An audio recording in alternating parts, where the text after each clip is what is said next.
Siap, Pak. Ya, silakan. Ya. Mau dimulai. Ya, mulai Lan. Yo, siap.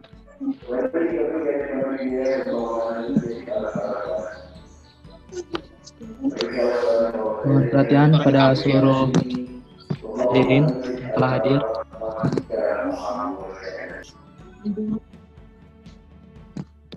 Backsound siapa backsoundnya tuh? Saya Pak Rusan.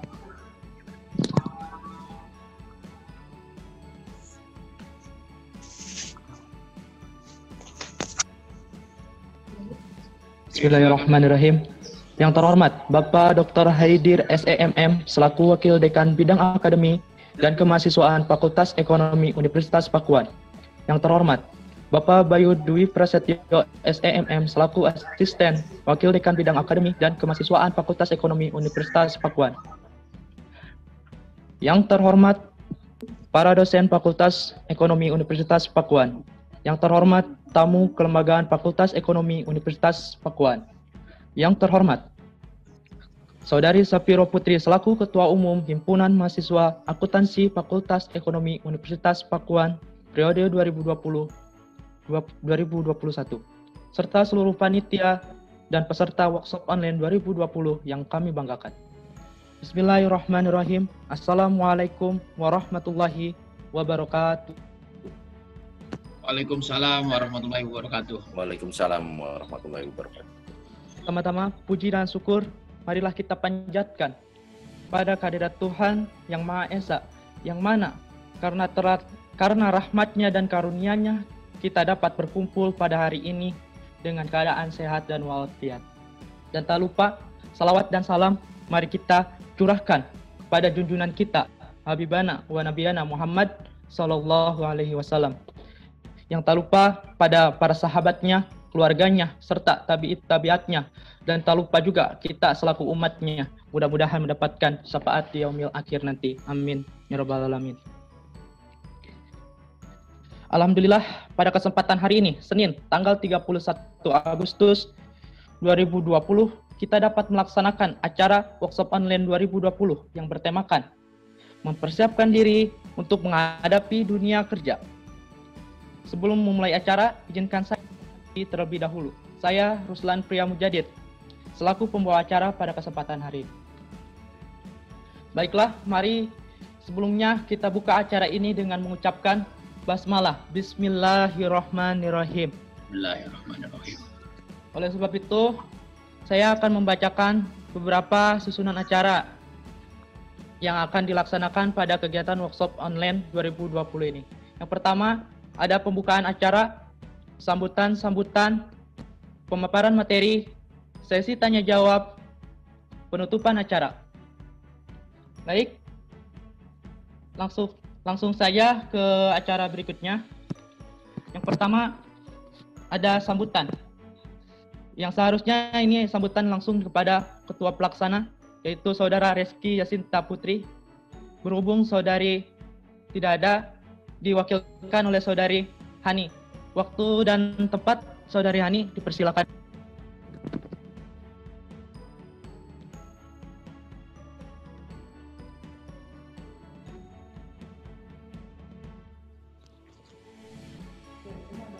Bismillahirrahmanirrahim. Yang terhormat Bapak Dr. Haidir SEMM selaku Wakil Dekan Bidang Akademik dan Kemahasiswaan Fakultas Ekonomi Universitas Pakuan. Yang terhormat Bapak Bayu Dwi Prasetyo SMM selaku Wakil Dekan Bidang Akademik dan Kemahasiswaan Fakultas Ekonomi Universitas Pakuan. Yang terhormat Sapiro Putri selaku Ketua Himpunan Akuntansi periode 2020-2021. Assalamualaikum warahmatullahi wabarakatuh. Waalaikumsalam warahmatullahi wabarakatuh. Alhamdulillah, puji syukur atas kehadirat Allah yang Maha Esa karena pada hari ini kita dapat hadir dalam acara workshop online yang bertema mempersiapkan diri untuk menghadapi dunia kerja. Serta terima kasih kepada para tamu undangan yang telah menyempatkan waktunya untuk hadir pada saat ini. Dan rekan panitia yang telah bekerja sama dan bekerja keras untuk menyelenggarakan acara workshop online. Kali ini saya mewakili Ketua Pelaksana yang tidak dapat hadir dikarenakan ada suatu kendala. Terkait dengan tema, kami menghadirkan Saudara Nanda Rizky Kurniawan sebagai narasumber utama yang akan menyampaikan materi terkait dengan mempersiapkan diri untuk menghadapi dunia kerja. Sasaran kita kali ini mahasiswa-mahasiswi semester 7 Prodi Akuntansi dengan besar harapan semoga acara ini dapat berjalan dengan lancar dan semoga ilmu yang diberikan dari pemateri dapat menambah wawasan dan pengetahuan. Kami juga menyadari selalu ada kekurangan dalam setiap acara. Untuk itu kami mohon maaf jika ada keterbatasan dalam menyelenggarakannya. Semoga bisa dimaafkan dengan hati yang lapang. Akhir dari kalimat, semoga peserta dapat mengambil seminar ini untuk sesuatu yang baik dan dapat dimanfaatkan sebaik-baiknya. Wassalamualaikum warahmatullahi wabarakatuh. Waalaikumsalam warahmatullahi wabarakatuh. Baik, terima kasih kepada Saudari Hani telah memberikan sambutannya untuk mewakili Ketua Pelaksana. Baik, yang selanjutnya.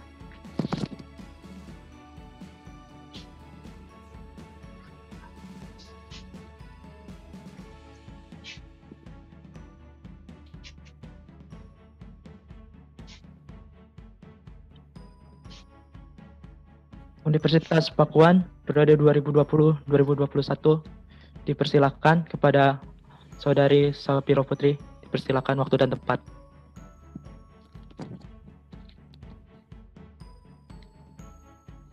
Tes.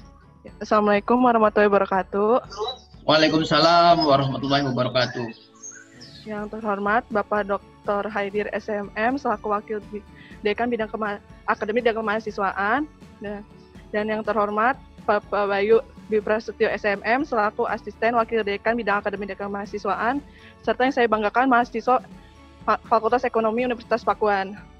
Puji dan syukur saya panjatkan kepada kehadiran Allah Subhanahu wa taala karena berkat rahmatnya kita bisa mengadakan acara workshop online pada hari ini. Sebelumnya terima kasih kepada partisipan yang telah hadir dan bersedia untuk mengikuti acara workshop pada hari ini. Saya harap workshop hari ini akan memberikan manfaat untuk kalian semua sebagai bekal masa depan saat menghadapi dunia bekerja. Sekian dari kami, kurang lebihnya mohon maaf. Wassalamualaikum warahmatullahi wabarakatuh. Waalaikumsalam warahmatullahi wabarakatuh.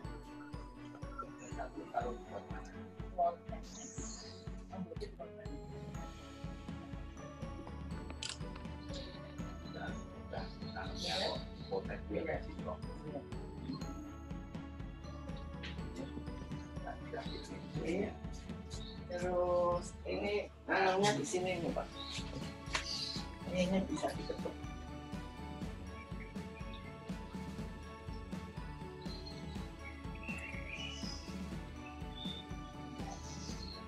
Terima kasih kepada Saudari Sapiro Putri atas sambutannya.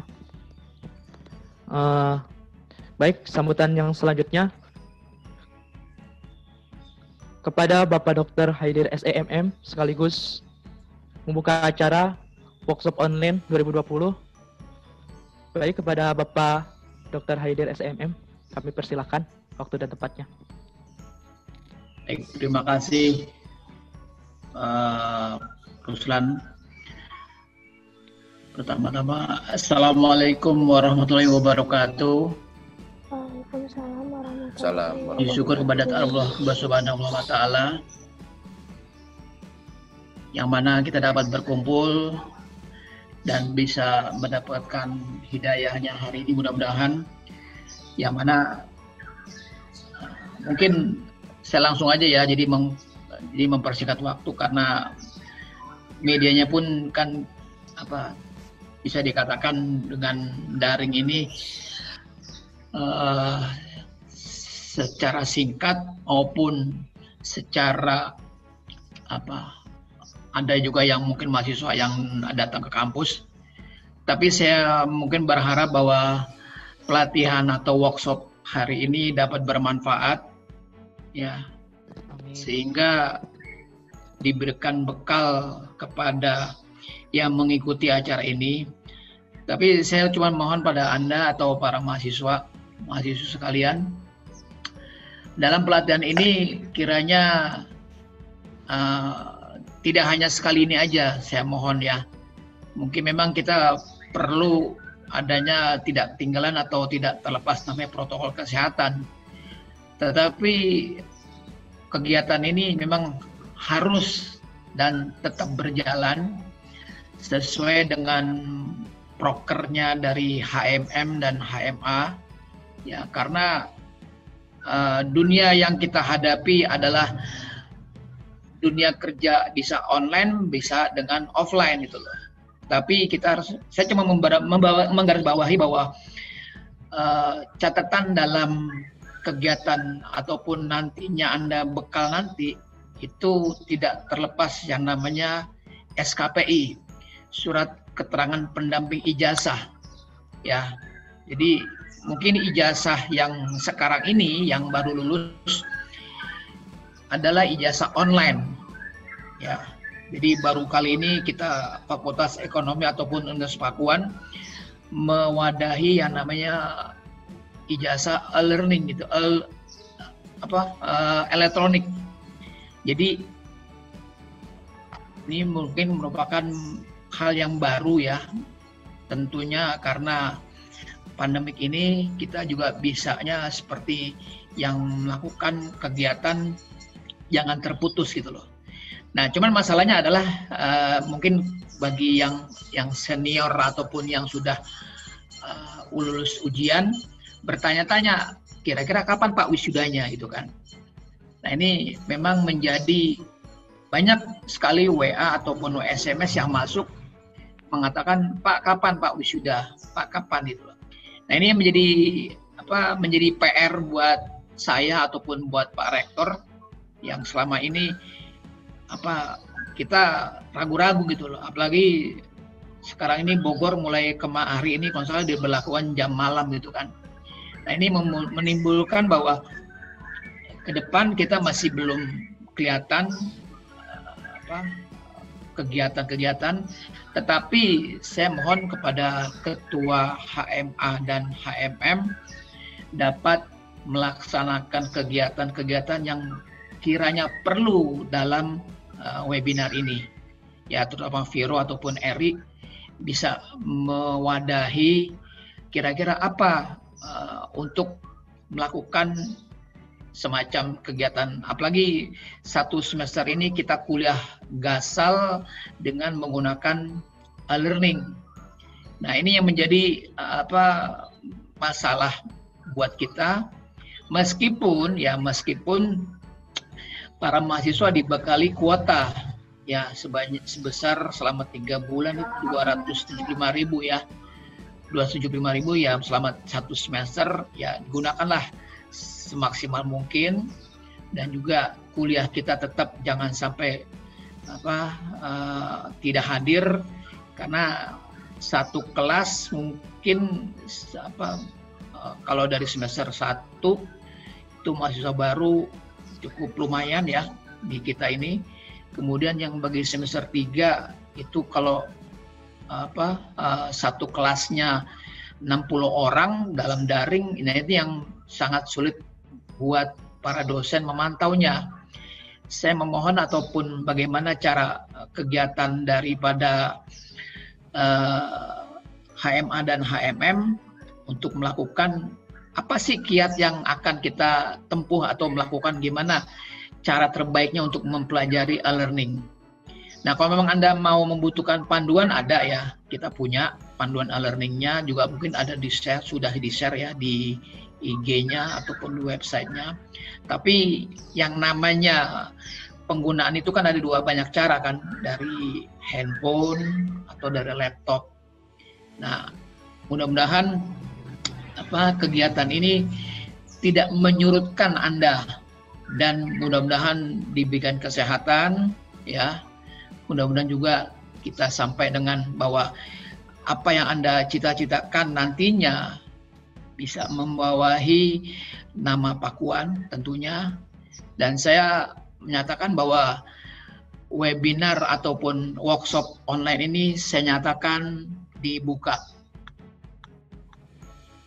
Ya, itulah yang saya sampaikan hari ini. Mudah-mudahan pagi ini semangat terus.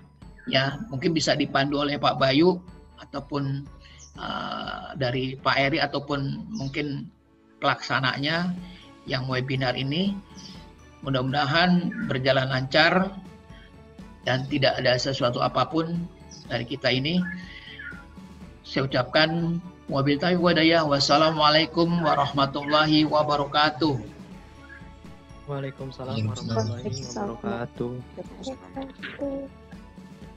Terima kasih kepada Bapak Dr. Haidir SEMM atas sambutannya. Terima kasih juga atas waktunya kepada Bapak Haidir.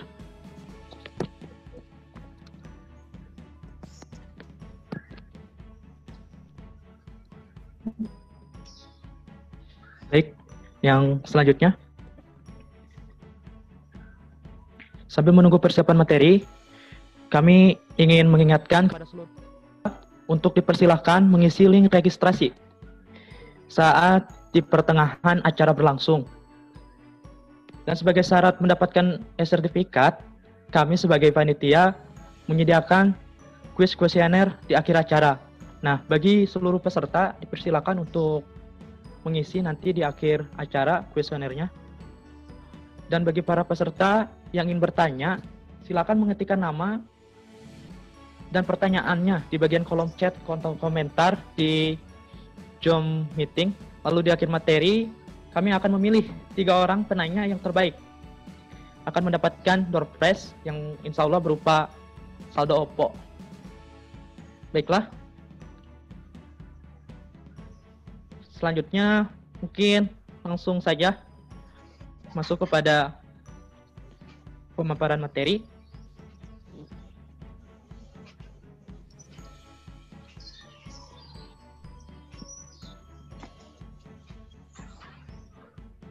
Sebelumnya saya ingin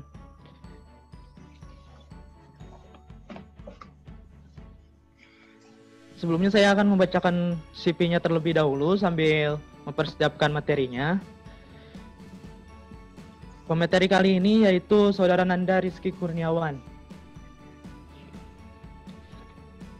Siapa Saudara Nanda Rizky Kurniawan ini?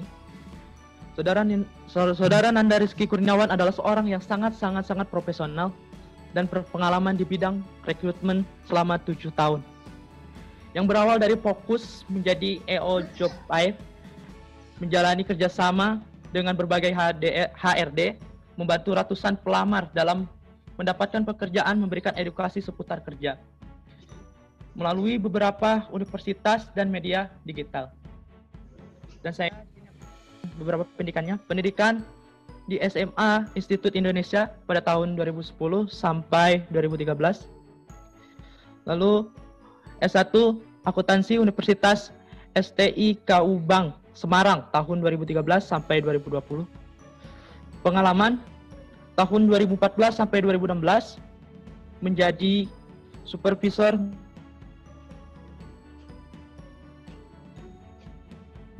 Marketing Communication Terminal ARD. Tahun 2016 sampai sekarang menjadi CEO dan founder Liputan Kerja. Saudara Nanda Rizky Kurniawan juga merupakan seorang penulis juga. Yang pertama, ini dia karya-karya bukunya, ada 1 e-book 7 kesalahan pelamar dalam membuat CV, 2 e-course jago bikin CV, serta usaha dan bisnis. 1 Liputan Kerja, media informasi dunia kerja, 2 Dilan Store, kaos dakwah dan motivasi.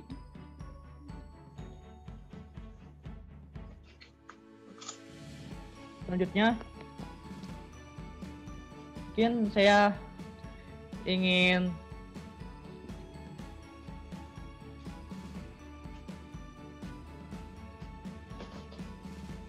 berbincang dulu sebentar dengan pematerinya.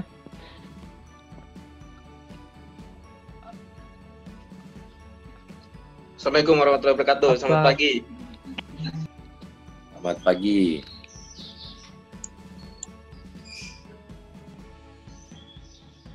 Ya, selamat pagi. Assalamualaikum. Waalaikumsalam warahmatullahi wabarakatuh. Jadi coba suara dulu ya.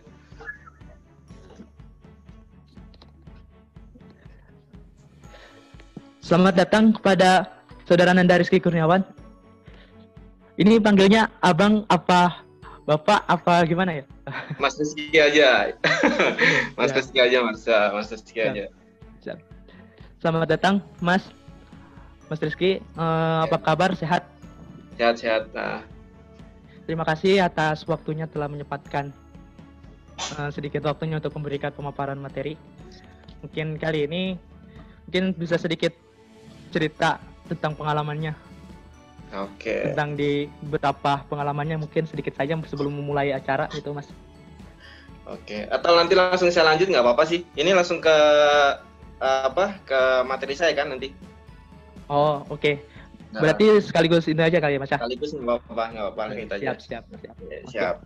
Udah, Oke. baik kepada seluruh peserta dipersilakan mempersiapkan dan tolong dengar semua yang dipaparkan. Mudah-mudahan ini bermanfaat bagi kita semua. Mudah-mudahan kita semua bisa menyerapnya dengan baik-baik. Baik, silakan kepada saudara Mas Rizky Kurniawan. Waktu dan tempat dipersilakan. Oke, bismillahirrahmanirrahim.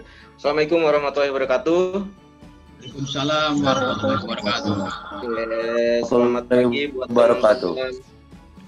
selamat pagi buat teman-teman Universitas Pakuan Bogor. Saya ucapkan terima kasih dulu buat Ketua Pelaksana yang pertama, yang kedua buat Ketua Umum HMA Himpunan Mahasiswa Akuntansi Universitas Pakuan Bogor, dan yang saya hormati Pak Wakil Dekan Bidang Akademik Kemahasiswaan Fakultas Ekonomi dan teman-teman Universitas Pakuan Bogor. Selamat pagi ya. Saya akan cerita sedikit mengenai background saya. Jadi saya saat ini domisili di Semarang sejak tahun 2017. Saya kembali di Semarang. Jadi tahun 2013 lalu setelah lulus SMA itu saya sering keluar kota ya, keluar masuk Bogor Semarang. Jadi dari tahun 2013 itu saya pernah tinggal di Dramaga Bogor. Nah, di Dramaga Bogor itu dulu saya ikut dengan namanya Terminal HRD. Mungkin teman-teman pernah tahu di Instagram namanya Mas Teddy Diego ya. Itu kakak sepupu saya. Dulu saya tinggal dengan Mas Teddy itu lama ya, dari tahun 2013. Jadi saya sering ke Bogor, Semarang, ke Surabaya untuk bikin event job fair sih sebetulnya. Nah, untuk kemarin sih saya dapat tawaran dari Universitas Pakuan Bogor itu, saya langsung keinget dulu tahun 2016 saya pernah masuk ikut job fair itu untuk cari data perusahaan. Jadi dengan Universitas Pakuan Bogor itu apa ya, kayak nggak asing gitu kan kemarin. Dapat tawaran dari Universitas Pakuan Bogor, jadi keinget dulu saya pernah tahun 2016 ke Universitas Pakuan Bogor itu untuk ikut job fair cari data perusahaan dulu.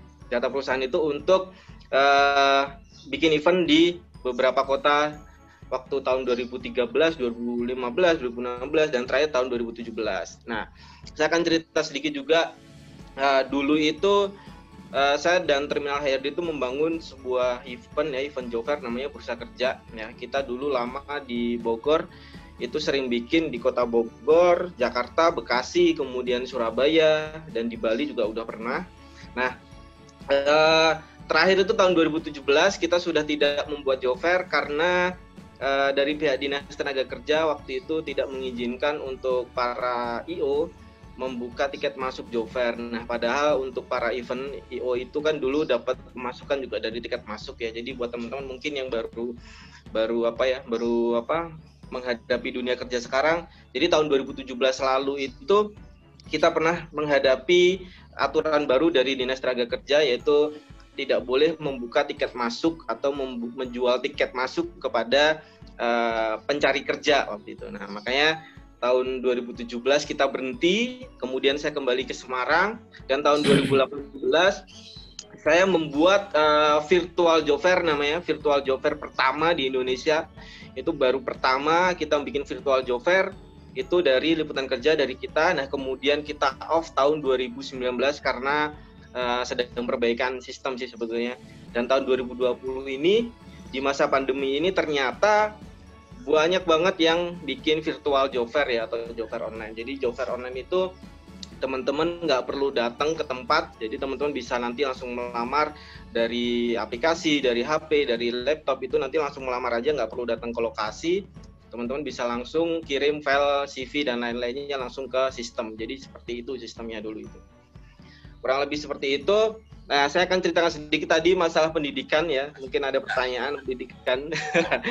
Pendidikan saya tuh background-nya satu akuntansi ya. Saya dari tahun 2013 sampai 2020. Kenapa 2013 sampai 2020 ya? Terus terang tahun 2013-2020 itu saya sering cuti dan sering fokus untuk kerja dan fokus untuk kuliah. Jadi agak sedikit sedikit terganggu antara kuliah dan pekerjaan.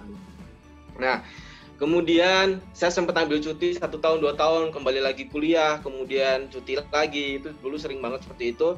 Nah, terakhir itu tahun 2020 ini ya, sebenarnya tahun 2019 itu saya sudah skripsi, tetapi ada sedikit problem ya di dosen pembimbing ya. Mungkin teman-teman ya pernah merasakan lah, nanti ada yang mudah, ada yang susah ya kan. Tapi itu memang tergantung dari diri kita masing-masing menghadapinya sih sebetulnya. Nah, tahun 2020 kemarin itu bulan Februari ya, saya mengirimkan surat pengunduran diri dari ke kampus waktu itu karena sudah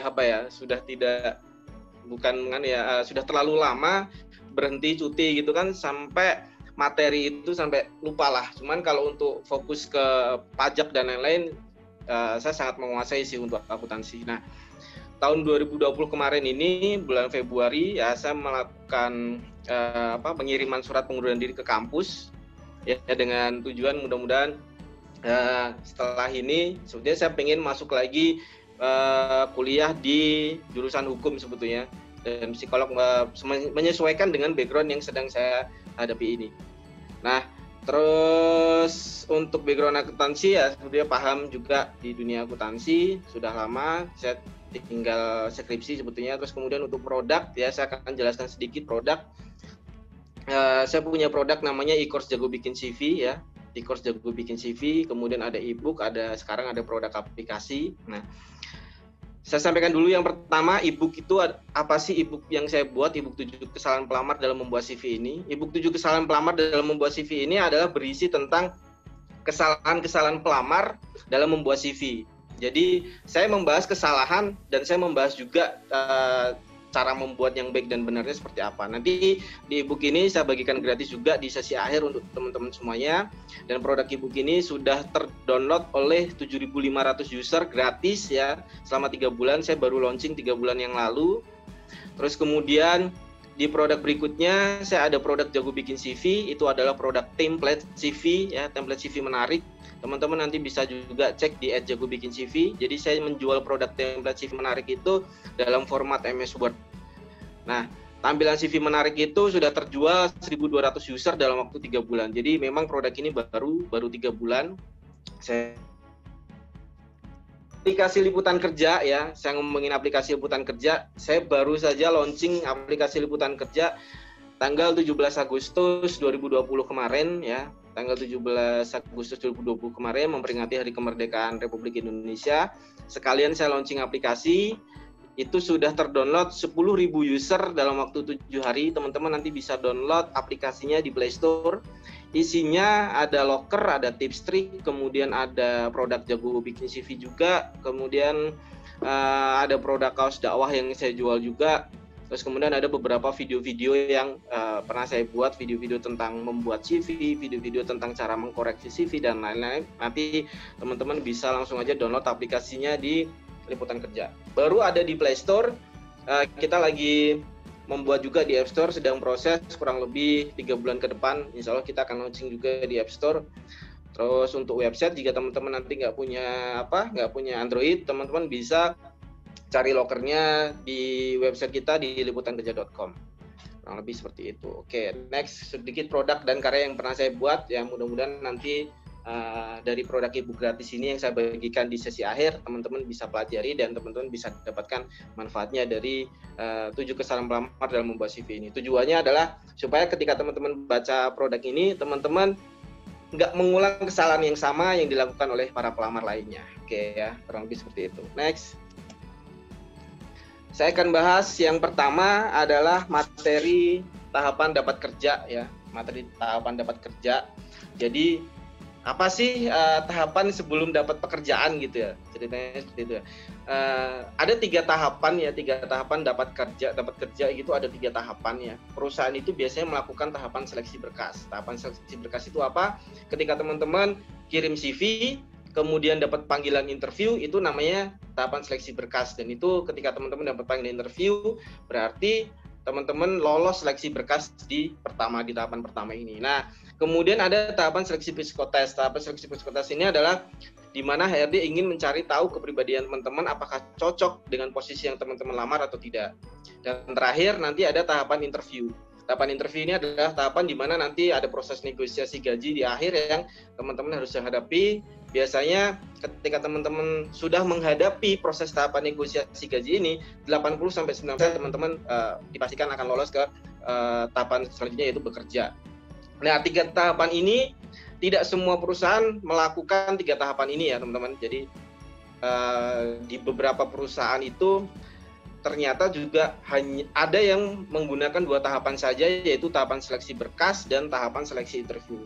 Kenapa ada yang tidak memakai tahapan seleksi psikotes? Satu, biasanya ada biaya memang mahal, kemudian prosesnya terlalu lama ya. Biasanya kalau misalkan perusahaan lagi butuh urgent banget, biasanya cukup di tahapan seleksi berkas dan tahapan interview. Kurang lebih seperti itu. Tadi sudah saya jelaskan apa itu tahapan seleksi berkas ya.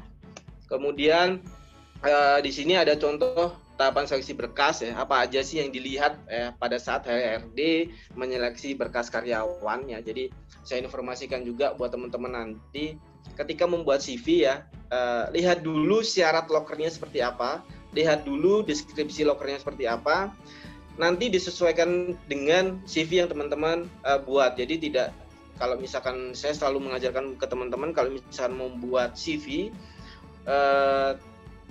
ketika membuat CV usahakan mengecek dulu informasi lokernya seperti apa, syarat dan kualifikasinya seperti apa. Nanti kita baru setelah syarat dan kualifikasinya sesuai, sudah lengkap, kemudian kita baru melengkapi CV yang lain dengan poin-poin yang ada di dalam CV. Nanti kita akan bahas juga di dalamnya. Oke, di sini ada contoh tahapan seleksi berkas ya. Contoh tahapan seleksi berkas kita bisa lihat di sini ada kualifikasinya ya. Teman-teman bisa lihat kualifikasinya di sini. Contoh misalkan area sales promotion supervisor, kualifikasinya minimal pendidikan S1 segala jurusan. Nah, di sini teman-teman harus melampirkan berkas ijazah sebagai bukti bahwa teman-teman lulus S1. Ini misalkan teman-teman nanti, saya juga baru dapat informasi itu tadi dari Pak Wakil Dekan ya, akan ada ijazah online itu luar biasa ya, baru tahu nih. Jadi teman-teman nanti kalau misalkan mau melamar ya, misalkan ijazah belum keluar, itu bisa pakai SKL ya, surat keterangan lulus dari pihak kampus. Nanti biasanya pihak kampus juga menyertakan itu.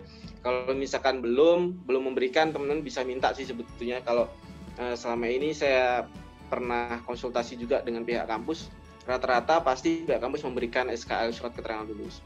Nah, kemudian di sini ada memiliki pengalaman sebagai penting ya, minimal 2 tahun di perusahaan FMCG. Jadi ini adalah contoh paklaring. Jadi teman-teman ketika mau melamar di Sari Roti ini, misalkan tertarik untuk melamar di posisi area sales ini, teman-teman harus memiliki pengalaman ini disertakan bukti paklaring. Paklaring itu apa sih?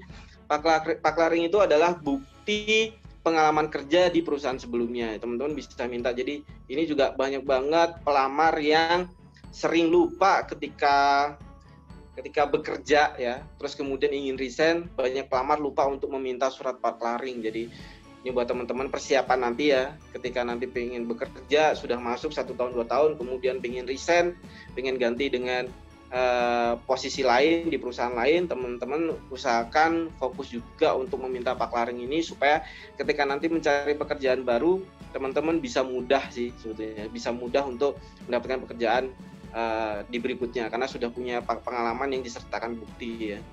Nah, kemudian di sini tertulis menguasai Microsoft Office ya. Nah, di sini menguasai Microsoft Office ini yang harus teman-teman cantumkan di dalam CV teman-teman. Fokusnya utama adalah di sini. Jadi saya ceritakan sedikit sih berapa menit ya berapa menit sih HRD nyeleksi CV gitu kan. Banyak pertanyaan seperti itu.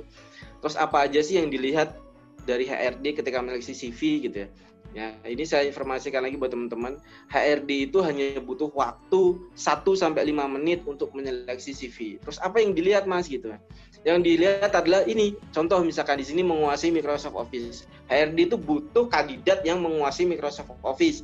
Apa aja sih? Ada Word, Excel, PowerPoint. Nah, ketika teman-teman melamar, pastikan skill dan kemampuan teman-teman mencantumkan skill dan kemampuan yang diinginkan oleh perusahaan. Contohnya di sini ada Microsoft Office, teman-teman berarti wajib mencantumkan kemampuan Microsoft Office di dalam CV. Terus kemudian misalkan kandidat harus bisa, contoh ya, misalkan ada loker isinya dibutuhkan accounting ya, kualifikasinya si pelamar diwajibkan untuk menguasai aplikasi Mayop, misalkan seperti itu. Nah, teman-teman juga bisa cantumkan di dalam CV aplikasi apa saja yang teman-teman kuasai. Contoh misalkan aplikasi di accounting itu ada Mayop, ada perpajakan, itu teman-teman bisa cantumkan juga menguasainya apa, cantumkan saja nggak apa-apa. Nah, terus kemudian di sini juga ada menguasai daerah Yogyakarta. Ini contoh adalah domisili, teman-teman wajib menyertakan KTP sebagai bukti yang sah bahwa teman-teman berdomisili di daerah Yogyakarta. Nah, kurang lebih seperti itu. Ini adalah contoh tahapan seleksi berkas yang teman-teman wajib tahu dulu sebelum melamar. Pastikan sebelum melamar lihat syarat dan ketentuan yang dibutuhkan oleh perusahaan. Kemudian kita kita masukkan semua keinginan yang dibutuhkan oleh perusahaan di dalam CV. Kurang lebih seperti itu. Oke ya. Next, di materi yang kedua ada pembuatan CV. Saya akan bahas di materi pembuatan CV ini apa aja sih yang ada, poin penting apa aja sih yang harus ada di dalam CV gitu ya. Poin penting apa aja yang harus ada di dalam CV, nanti kita akan bahas bareng-bareng juga di sini. Yang pertama adalah foto. Terus ada yang tanya juga, Mas kalau misalkan di CV sudah ada foto, perlu nggak sih melampirkan foto 3x4, 4x6 gitu ya. Itu tidak usah ya teman-teman, ketika nanti perusahaan minta, nanti teman-teman bisa lampirkan pada saat datang interview aja. Jadi ketika teman-teman melamar, cukup lampirkan foto yang ada di dalam CV aja gitu ya. Nah terus teman-teman ketika melihat syarat loker, misalkan ada syarat loker, kandidat harus berpenampilan menarik atau good looking gitu ya. Nah, berpenampilan menarik itu seperti apa sih gitu ya. Nah, ini saya rekomendasikan juga buat teman-teman ketika mau bikin CV ya, tidak perlu dengan foto kaku ya. Foto kaku itu background merah, kemudian foto menghadap ke depan, kemudian bisa pakai dasi dan lain-lain sebagainya gitu ya. Sebetulnya di CV itu bisa dibuat model foto itu bebas ya, sebetulnya bebas lah foto itu. Nah, nanti kita akan bahas di materi ini. Foto itu apa ya, gini, bagaimana sih memperlihatkan penampilan menarik gitu ya, supaya kita itu bisa lolos di tahap seleksi berkas gitu ya. Nah, semaksimal mungkin ketika teman-teman membuat CV ya, usahakan fotonya adalah foto berpenampilan menarik, memakai pakaian kerja, itu bisa, misalkan yang laki-laki bisa pakai jas, dasi, yang perempuan bisa pakai kemeja gitu ya. Itu bisa membuktikan dengan tampilan foto yang ada di CV supaya HRD itu tahu, wah ini penampilannya menarik ya ternyata gitu kan. Akhirnya HRD memanggil si kandidat ini. Pokoknya semaksimal mungkin membuat foto itu tampilannya terlihat menarik itu. Pokoknya teman-teman bisa foto. Kalau dari saya rekomendasinya adalah teman-teman saya rekomendasikan untuk tidak foto pakai HP, biasanya ada keterbatasan. Teman-teman bisa foto di studio dengan tampilan menarik, boleh gaya bebas, tetapi di sini ada gaya yang tidak saya rekomendasikan ya. Kita bisa lihat di sisi kanan. Gaya foto yang tidak saya rekomendasikan ya. Yang pertama adalah foto itu berekspresi seperti layaknya yang ada di foto bawah yang pojok kanan bawah ini ya. Ini berekspresi, ini sebenarnya tidak boleh terlalu berlebihan. Terus kemudian fotonya menyamping boleh, tetapi usahakan istilahnya wajah itu terlihat jelas ya. Dan samping, mungkin kalau dari segi laki-laki telinga itu juga wajib dilihatkan ya.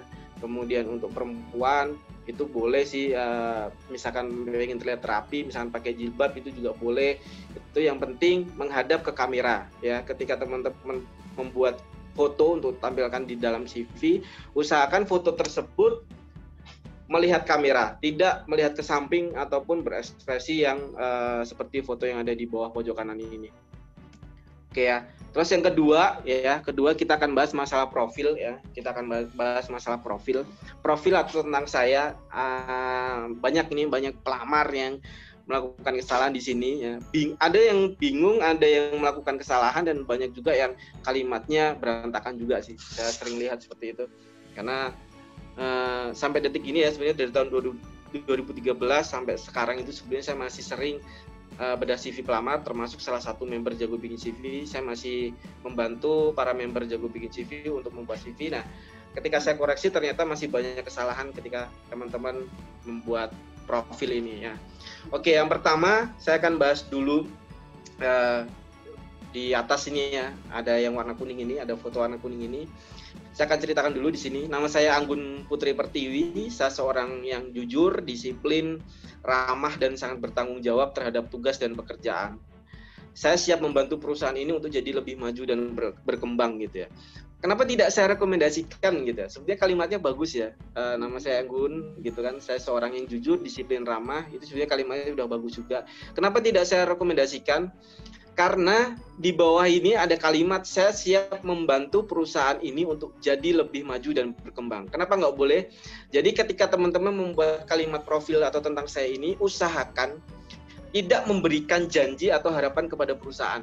Itu sih. Jadi yang perlu teman-teman ketahui adalah teman-teman ketika membuat kalimat ini tidak boleh memberikan janji atau harapan kepada perusahaan. Ya, di sini ada kalimat janji, saya siap membantu perusahaan ini untuk jadi lebih maju dan berkembang. Makanya kalimat ini tidak saya rekomendasikan buat teman-teman. Nah, terus yang di bawah yang saya rekomendasikan ya, misalkan di sini ada perempuan yang lagi mau melamar di desain grafis ya. Di sini bisa kalimatnya adalah saya seorang fresh graduate yang memiliki kemampuan mendesain berbagai logo, kemudian brand, produk, banner, iklan dengan menggunakan software CorelDRAW, Photoshop, Adobe Illustrator, serta siap bekerja di bawah tekanan. Nah, ini boleh banget seperti ini ya. Kenapa saya rekomendasikan? Karena gini, yang wajib dituliskan di profil tentang saya itu adalah kemampuan dan skill teman-teman. Nah, misalkan teman-teman melamar di posisi accounting, berarti di sini bisa ditulis saya seorang fresh graduate yang memiliki kemampuan dalam membuat jurnal, kemudian saya juga memiliki kemampuan dalam menghitung pajak dengan menggunakan aplikasi perpajakan online 2020 misalnya seperti itu. Nah, serta saya siap bekerja di bawah tekanan. Nah, seperti itu kalimat-kalimat yang saya rekomendasikan. Jadi ketika teman-teman membuat profil tentang saya ini di dalam CV, kalimatnya adalah seperti itu. Kalimatnya yang penting menceritakan skill dan kemampuan teman-teman seperti apa. Nah, kalau lebih seperti itu ya. Jadi mudah-mudahan ini ketika nanti teman-teman membuat CV bisa diperhatikan juga apa aja yang harus dibuat gitu ya. Terus next kemudian kita bahas masalah biodata diri ya. Di biodata diri ini ya, kayaknya agak sedikit kurang gede ya. Akan saya bacakan juga di sini. Di biodata diri ini, contoh misalkan di sini ada Anggun Putri Pertiwi. Apa aja sih yang perlu dicantumkan ya di biodata ini? Yang pertama adalah nomor WhatsApp ya. Nomor ini cukup satu saja, yang penting terintegrasi dengan WhatsApp dan telepon. Nomor ini yang penting bisa di WhatsApp dan bisa di telepon. Ya, teman-teman bisa lampirkan itu. Yang kedua ada email, pastikan emailnya tertulis dengan benar. Kemudian usahakan emailnya, nama emailnya itu tidak susah ya, tidak sulit untuk dibaca. Usahakan tidak alay juga. Terus yang ketiga di sini ada domisili. Nanti akan saya ceritakan juga di sini domisili Jakarta Selatan ini penting nggak sih? Ya, penting atau enggak sih gitu. Jadi gini teman-teman, saya cerita sedikit ya. Ketika teman-teman mau melamar, ini contohnya teman-teman lagi posisinya ada di Bogor ya. Ketika teman-teman pengen melamar di Jakarta ya, atau teman-teman pengen melamar di Bekasi deh, di Bekasi ya paling jauh nih di Bekasi. Boleh nggak sih kita melampirkan domisili kita di Bogor gitu kan? Boleh sih, boleh gitu ya. Tetapi untuk memperlihatkan ke HRD, misalkan di syaratnya ada tulisan adalah kandidat harus menguasai kota Bekasi misalkan, atau kandidat berdomisili di Bekasi. Nah, berarti teman-teman harus melampirkan domisili kota ini ada di Bekasi. Teman-teman bisa pakai alamat dari saudara, teman-teman bisa pakai alamat dari teman, kemudian teman-teman juga bisa pakai alamat, misalkan nanti tinggal di kos, tinggal di mana, teman-teman bisa juga lampirkan kota yang ada di situ. Kenapa? Karena gini, HRD itu biasanya ketika melihat misalkan HRD buka loker di kota Bekasi, kemudian ada kandidat dari Bogor mau melamar, biasanya HRD itu akan memanggil kandidat ini yang dekat dengan domisili perusahaan gitu loh, supaya tidak terlalu banyak biaya bagi pelamar untuk datang, sebetulnya seperti itu. Nah, jadi teman-teman kalau misalkan mau melampirkan domisili, usahakan domisili ini sesuai dengan domisili perusahaan yang teman-teman lamar. Oke, terus kemudian di sini ada tempat tanggal lahir. Di sini tempat tanggal lahir ini penting untuk memperlihatkan kepada HRD bahwa usia teman-teman ini masih usia yang sesuai dengan yang diinginkan oleh perusahaan. Biasanya kan di syarat loker ada tulisan kandidat maksimal berusia 27 tahun, misalkan seperti itu. Nah, dengan teman-teman melampirkan tanggal lahir ini, HRD jadi tahu, oh ternyata tanggal lahirnya sekian, usianya masih 25 tahun, ternyata masih bisa. Nah, kurang lebih seperti itu. Nah, untuk agama silakan dicantumkan, kemudian ada status, ini juga penting, status belum nikah dan nikah, karena ini nanti juga berpengaruh juga untuk, biasanya untuk gaji sih ya. Nanti ketika ada proses tahap negosiasi gaji, teman-teman juga akan ditanyakan misalkan kebutuhannya berapa, kemudian sudah menikah atau belum, nanti akan disesuaikan juga oleh perusahaannya. Terus next, kemudian di biodata data diri ini juga ada tinggi badan dan berat badan. Ini yang HRD hitung adalah ketika di syarat loker tertulis berpenampilan menarik dan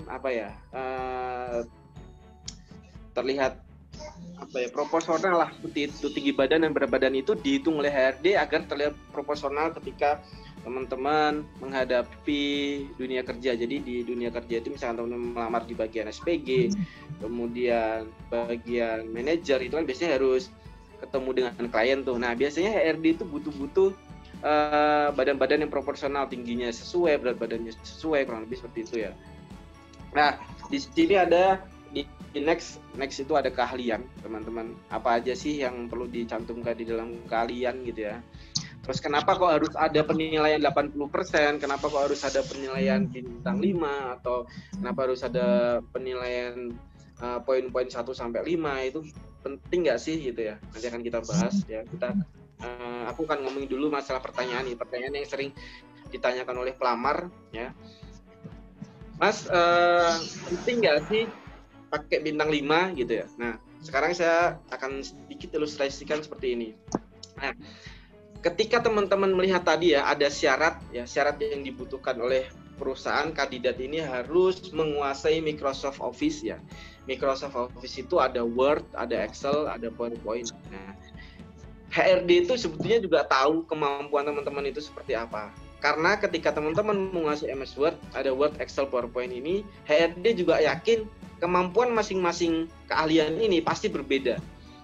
Mungkin MS Word-nya ada yang 90%, mungkin MS Excel-nya cuma 70%, hanya mengetahui beberapa rumus saja, atau mungkin PowerPoint-nya juga hanya menguasai 60% aja gitu kan. Nah, inilah pentingnya manfaat ketika teman-teman melampirkan penilaian atau value pada kemampuan dan keahlian teman-teman di sini. Nah, supaya HRD tahu nih, ketika teman-teman mencantumkan MS Word dengan mencantumkan bintang 5, oh ternyata HRD bisa tahu bahwa si kandidat ini sangat menguasai MS Word dengan baik ya.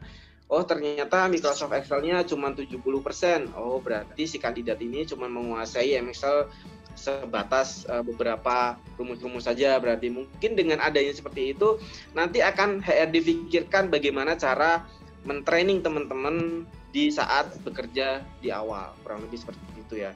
Jadi nanti ketika teman-teman membuat keahlian ini yang dicantumkan di dalam CV, usahakan cantumkan juga nilai atau value yang teman-teman miliki lah. Berapa sih kemampuanku gitu ya? Berapa kemampuanku dalam Microsoft Word?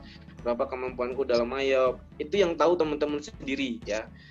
Dan misalkan mau mencantumkan 4 poin padahal teman-teman hanya menguasai 60%-nya aja, saya harapkan untuk teman-teman ya bisa menghitung lagi lah gitu ya. Memasukkannya mungkin ada di 60% atau bisa cantumkan bintang 3, kurang lebih seperti itu, supaya HRD juga bisa membantu nanti teman-teman pada saat training gitu. Karena nanti pada saat training semua akan terlihat. Jadi mending teman-teman menuliskan apa adanya, kemampuan teman-teman sesuai apa adanya, kurang lebih seperti itu ya.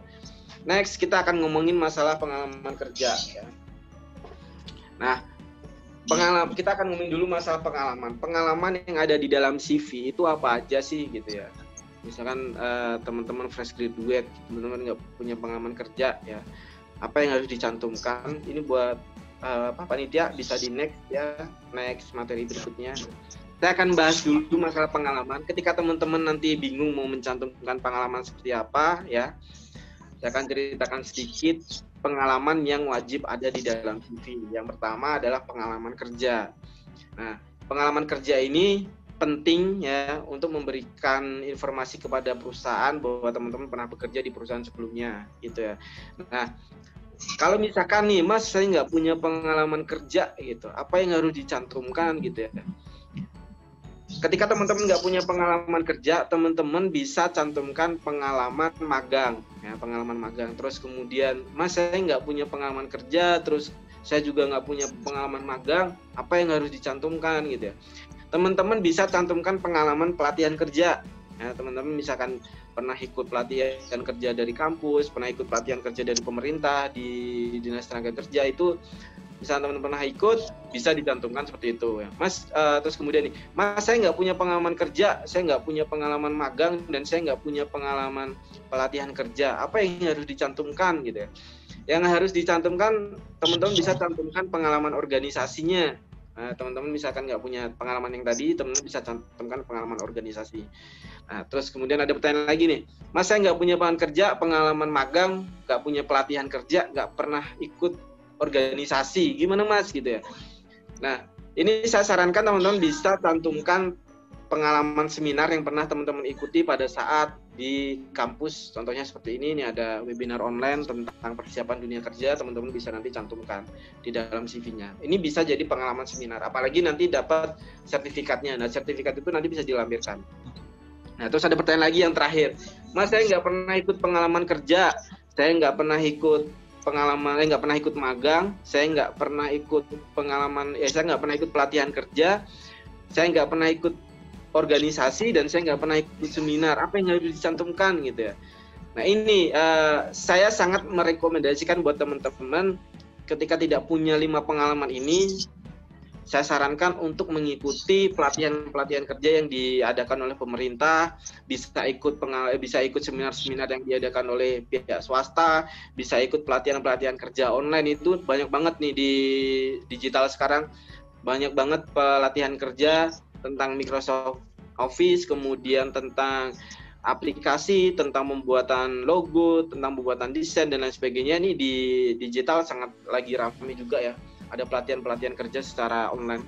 Teman-teman bisa ikut di acara tersebut, itu bisa untuk jadi tambahan bekal teman-teman ketika untuk melamar. Ya pastikan teman-teman punya persiapan lah, punya persiapan dan punya sedikit pengalaman ya untuk bisa dilampirkan di dalam CV sebagai nilai tambah teman-teman. Oke, saya akan bahas di sini adalah pengalaman kerja ya. Pengalaman kerja, apa yang harus ditulis dulu ya di atas gitu ya, di atas, kemudian urutannya seperti apa, tahunnya bagaimana gitu ya, teman-teman bisa lihat di sini. Contohnya yang pertama adalah ketika teman-teman membuat pengalaman kerja, paling atas adalah tahun terbaru teman-teman bekerja. Contohnya di sini adalah tahun 2019-2020. Kemudian diikuti tahun sebelumnya, tahun 2017 sampai 2019, kemudian bawahnya tahun 2016 atau sampai 2017. Nah, usahakan ketika teman-teman mencantumkan pengalaman kerja ini, misalnya teman-teman punya 5 pengalaman kerja, paling atas adalah tahun terbaru ya. Tahun terbaru teman-teman bekerja di perusahaan apa. Terus kemudian di sini teman-teman bisa tuliskan accounting-nya adalah posisinya, disertakan dengan tahunnya, supaya memudahkan HRD posisi yang pernah teman-teman bekerja di posisi apa, ini memudahkan HRD untuk membaca. Kemudian bawahnya posisi bisa teman-teman cantumkan nama perusahaannya. Di sini contohnya PT Media Liputan Kerja Indonesia. Kemudian di bold ya teman-teman, bisa teman-teman bold. Ini tujuannya memudahkan HRD juga melihat perusahaan apa dulu sebelumnya bekerja di mana ya kan. Nah, terus di bawahnya ini, di bawah di bawah nama perusahaan ini, teman-teman wajib cantumkan job desk teman-teman pada saat bekerja di perusahaan sebelumnya. Job desk ini akan menjadi catatan HRD sebagai nilai atau sebagai kemampuan teman-teman, kemampuan dan skill teman-teman pada saat bekerja nanti. Kurang lebih seperti itu. Ya, jadi ketika teman-teman membuat pengalaman, usahakan paling atas adalah posisi dan tahun terbarunya, kemudian urutan keduanya adalah nama perusahaannya, dan urutan ketiga adalah job desk-nya. Ini dari segi desain ya, satu rapi, kemudian memudahkan HRD juga untuk melihat ya pengalaman yang pernah teman-teman bekerja di perusahaan sebelumnya. Nah, kita akan ngomongin juga masalah pendidikan ya. Next materi berikutnya kita akan ngomongin juga masalah pendidikan. Apa aja sih yang boleh dicantumkan di dalam pendidikan yang ada di dalam CV gitu ya. Banyak banget pelamar yang mencantumkan jenjang pendidikannya mulai dari TK, SD, SMP, SMA ya. Mulai dari TK itu banyak banget. Nah, ketika saya bedah CV pelamar itu banyak banget pelamar yang mencantumkan pendidikan mulai dari jenjang TK. Boleh nggak sih gitu ya? Sebetulnya nggak ada masalah ya, sebenarnya nggak ada masalah. Tetapi yang perlu teman-teman lihat adalah teman-teman di sini itu butuh space di dalam CV itu banyak untuk mencantumkan pengalaman, skill, kemampuan ya. Jadi jangan belakang kakak lo tuh. Buka sana di belakang. Ini ada yang ganggu nih adanya kayaknya deh. Kita lanjut ya. Jadi ketika teman-teman mencantumkan pendidikan ya, jenjang pendidikan TK, SD, SMP itu tidak perlu dicantumkan. Kenapa? Karena akan karena akan kebanyakan space di pendidikan, akhirnya teman-teman kesusahan untuk mencantumkan pengalaman yang lain. Nah, ada pengalaman organisasi, seminar, pengalaman kerja, ini kan sebetulnya masih banyak yang perlu teman-teman masukkan. Nah, ketika nanti teman-teman memasukkan jenjang pendidikan mulai dari TK, SD, SMP, itu akan memberikan tidak memberikan ruang kepada yang lain gitu loh. Nah, inilah manfaatnya ketika teman-teman hanya mencantumkan mulai jenjang pendidikan SMA. Teman-teman bisa lampirkan SMA atau SMK, kemudian S1-nya apa. Nah, dua pendidikan ini sebetulnya cukup ya. Satu, tidak terlalu banyak space ya. Yang kedua, teman-teman bisa fokus space-space yang kosong itu bisa teman-teman masukkan pengalaman-pengalaman kerja, pengalaman organisasi, pengalaman seminar, kemudian ada skill, ada kemampuan, ada bahasa, kemampuan bahasa seperti apa yang teman-teman kuasai ya. Teman-teman bisa cukup saja mencantumkan pendidikan mulai dari jenjang SMA ya, tidak perlu mulai dari jenjang TK. Ini teman-teman kalau misalkan pernah membuat CV, coba dicek lagi ya, karena nanti akan ada kebanyakan space. Akhirnya biasanya ketika teman-teman membuat CV akhirnya harus jadi 2 lembar. Nah, ketika teman-teman membuat CV ini ya, saya rekomendasikan untuk membuat 1 lembar saja. 1 lembar itu cukup ya, 1 lembar, yang penting tertata dengan rapi. Poin-poin pentingnya sesuai dengan apa yang diinginkan oleh HRD, kurang lebih seperti itu ya. Oke, kita akan next ke materi berikutnya. Masalah prestasi ya. Prestasi boleh nggak sih dicantumkan di dalam CV gitu ya?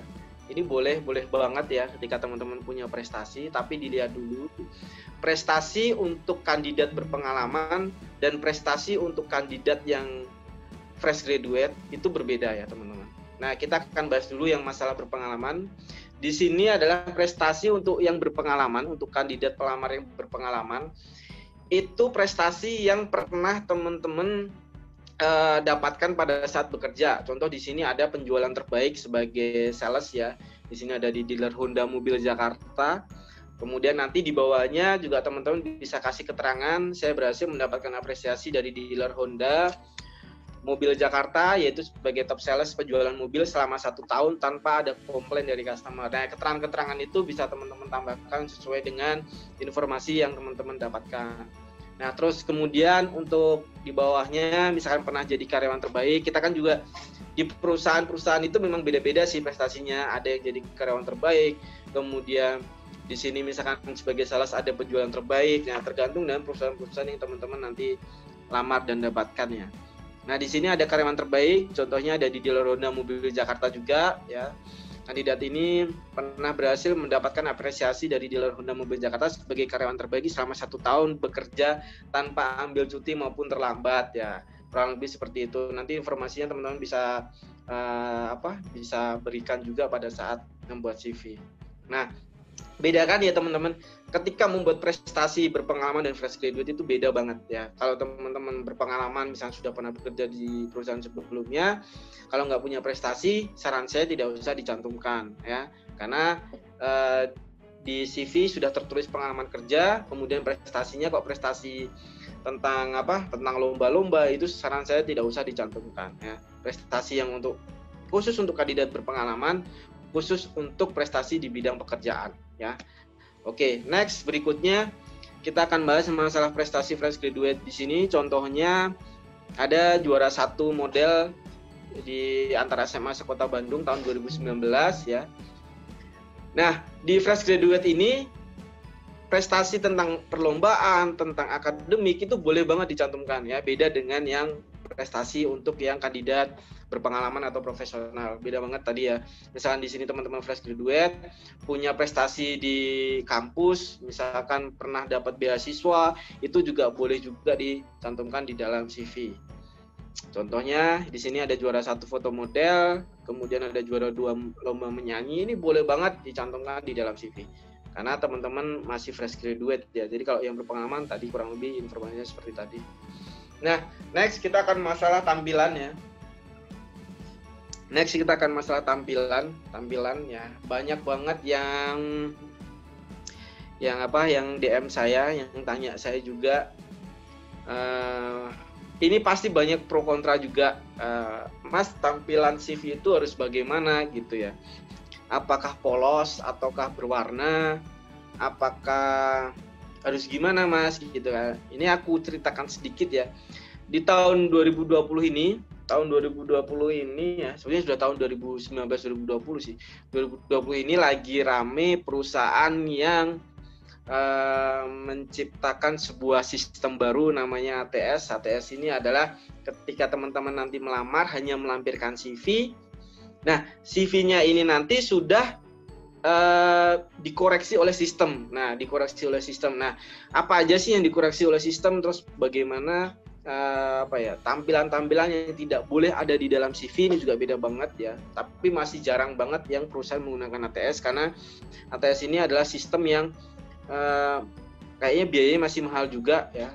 Jadi ketika teman-teman nanti melamar, perusahaan itu dengan mudah dapat koreksi CV secara cepat, kurang lebih seperti itu. Nah, nanti akan saya bahas mungkin di Instagram, teman-teman bisa lihat juga sih. Next saya akan bahas masalah ATS di Instagram pribadi saya. Kita akan bahas dulu masalah tampilan warna CV menarik ini. Boleh nggak sih pakai tampilan CV menarik ya? Yang pertama, boleh banget ya teman-teman, ketika membuat CV, teman-teman boleh banget menggunakan tampilan CV menarik dan rapi agar nyaman oleh dilihat HRD. Tujuannya apa sih sebetulnya? Tujuannya gini teman-teman, ketika teman-teman, ini yang saya alami ya ketika saya dulu job fair ya, ketika dulu saya bikin job fair, saya membantu beberapa perusahaan untuk mensortir CV pelamar ya.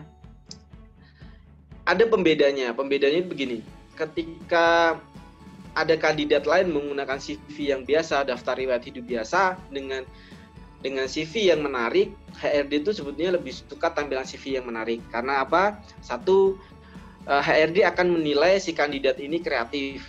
Ya. Yang kedua, HRD senang karena tampilan CV ini mudah dibaca dan rapi susunannya.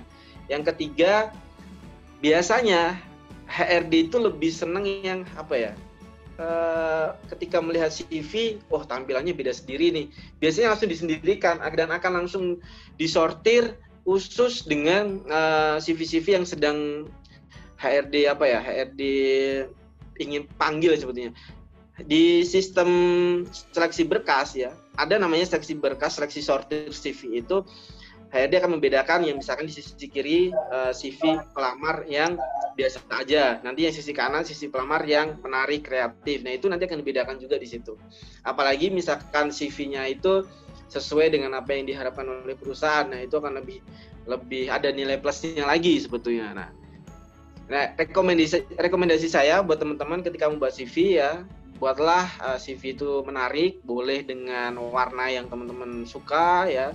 Usahakan tidak berantakan warnanya.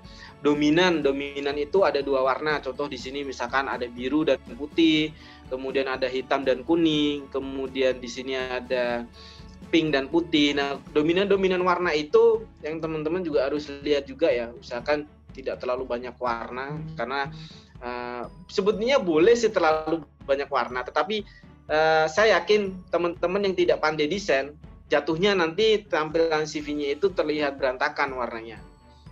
Nah, kalau misalkan teman-teman nanti maksudnya ingin dapat CV menarik, teman-teman juga bisa langsung aja di sini kita punya produk namanya Jago Bikin CV. Cuman ini ngeditnya cuma pakai MS Word, nanti bisa teman-teman dapatkan juga sih sebenarnya. Nah, kita akan ke materi ketiga ya. Materi ketiga tentang manfaat sosial media Instagram. Tadi sudah saya jelaskan materi 1 ya, materi 1 tentang tahapan seleksi berkas, kemudian materi 2 tentang pembuatan CV, kemudian yang terakhir teman-teman bisa memanfaatkan sosial media Instagram teman-teman menjadi lebih baik. Ya, ini saya ceritakan sedikit nih. Kemarin banyak pertanyaan, Mas, boleh nggak sih sebetulnya menampilkan akun sosial media Instagram kita di dalam CV gitu ya? Boleh nggak sih gitu kan? Boleh sebetulnya, boleh teman-teman melampirkan akun sosial media teman-teman mau mencantumkan Instagram, LinkedIn, kemudian ada channel YouTube, itu boleh banget dicantumkan di dalam CV. Tetapi ya, ketika teman-teman mencantumkan di dalam CV, saya rekomendasikan dulu nih ya. Jadi gini, usahakan yang pertama, akun teman-teman tidak di privat ya. Yang pertama adalah ketika teman-teman mencantumkan akun Instagram, usahakan akun Instagram teman-teman tidak di privat. Karena apa? HRD pasti akan mengecek, akan melihat sosial media teman-teman itu seperti apa. Nah, usahakan tidak di privat supaya memudahkan HRD dalam proses seleksi juga. Nah, kemudian yang kedua, kalau misalkan teman-teman membuat akun Instagram pribadi itu untuk kebutuhan konten status aja, misalkan status galau, kemudian foto dengan pacar, kemudian fotonya berantakan, saya sarankan tidak usah mencantumkan sosial media Instagram teman-teman di dalam CV. Kenapa? Karena akan menjadi nilai buruk kepada HRD. HRD biasanya langsung melihat, oh ya Allah, channelnya seperti ini, Instagramnya seperti ini, kok kayaknya nggak sesuai dengan yang sedang dikerjakan ya gitu. Jadi penilaian HRD itu macam-macam teman-teman. Jadi ketika teman-teman mau melampirkan sosial media, usahakan sosial medianya tidak di privat, kemudian tampilan postingannya rapi. Yang ketiga adalah fokus kepada bidang teman-teman. Misalkan seperti ini, teman-teman melamar bagian desain grafis. Desain grafis itu perusahaan itu membutuhkan seorang kandidat yang pinter bikin poster, teman-teman. Terus kemudian kandidat itu yang dibutuhkan perusahaan adalah kandidat ini pinter bikin logo, pinter bikin produk, gambar produk, kemudian pinter bikin desain dan lain sebagainya. Desain grafis itu luas. Nah, ketika teman-teman berprofesi sebagai desain grafis, ya usahakan tampilan Instagram teman-teman cantumkan hasil karya teman-teman gitu loh. Nah, hasil karya teman-teman yang teman-teman lampirkan di dalam Instagram ini bisa jadi nilai plus tambahan kepada HRD dan bisa jadi sebagai pengganti portofolio. Jadi portofolio itu adalah portofolio yang ya ada kemarin pertanyaan, portofolio apa sih gitu ya. Portofolio itu adalah hasil karya yang teman-teman boleh cantumkan di dalam portofolio itu untuk dilampirkan di berkas CV dan surat lamarannya sebagai pendukung HRD bahwa teman-teman ini fresh graduate tetapi pernah membuat karya begitu. Nanti akan mungkin next seminar berikutnya ya, kalau misalkan kita masih ada kesempatan, saya akan bahas masalah portofolio dan lain sebagainya, nanti akan kita bahas ya. Portofolio itu ya intinya adalah hasil karya teman-teman yang teman-teman pernah buat bisa dicantumkan di portofolio. Nah, tapi sekarang di era digital ini, di tahun 2020 ini, teman-teman bisa cukup cantumkan media Instagram teman-teman, kemudian HRD bisa lihat, tahu kompetensi teman-teman, dan HRD akan menilai bahwa teman-teman ini punya nilai plus tambahan buat menjadi untuk bekerja di perusahaan si HRD ini. Jadi tujuannya seperti itu. Usahakan ketika teman-teman membuat akun Instagram ya, jangan asal posting, kemudian jangan posting galau, apalagi era 2019 kemarin politik ya. Usahakan jangan ngomongin politik juga, itu penting kalau teman-teman melamar di BUMN, karena kalau ngomongin politik itu kalau di BUMN apalagi CPNS gitu ya sangat-sangat dilihat ya. Misalkan netral aja, jadi nggak usah ngomongin politik, teman-teman bisa cukup posting akun sosial media Instagram teman-teman, dibuat rapi, foto tampilan, misalkan teman-teman pernah travel kemana, di foto kemudian tampilkan di Instagram, yang penting terlihat rapi, itu juga boleh. Yang penting HRD tahu lah kepribadian teman-teman seperti apa, keseharian teman-teman seperti apa, dan usahakan statusnya juga status-status yang bermanfaat. Nah, next, 3 materi tadi sudah saya bahas, kurang lebih seperti itu. Kemudian next materi berikutnya, buat panitia bisa di next. Di sini ada gratis ya, ada e-book gratis ya. Di sini saya bagikan gratis buat teman-teman, bisa langsung download aja di bit.ly/ebook CV gratis. Huruf besar kecilnya disesuaikan ya teman-teman. Nah, di e-book ini teman-teman akan dapat informasi banyak tentang kesalahan-kesalahan pelamar dalam membuat CV beserta tips trik cara pembuatan yang baik dan benarnya sudah saya tulis di sini, teman-teman nanti bisa download dan baca. Itu ada di bit.ly/ebook CV gratis. CV-nya besar hurufnya, teman-teman bisa download sekarang. Semoga e-book ini bermanfaat, bisa teman-teman pelajari. Dan buat teman-teman panitia, kurang lebih seperti itu materi yang bisa saya sampaikan. Mudah-mudahan bisa bermanfaat buat teman-teman semuanya. Jika ada pertanyaan, silahkan tanyakan. Monggo untuk panitia, waktu dan tempatnya saya persilahkan ya.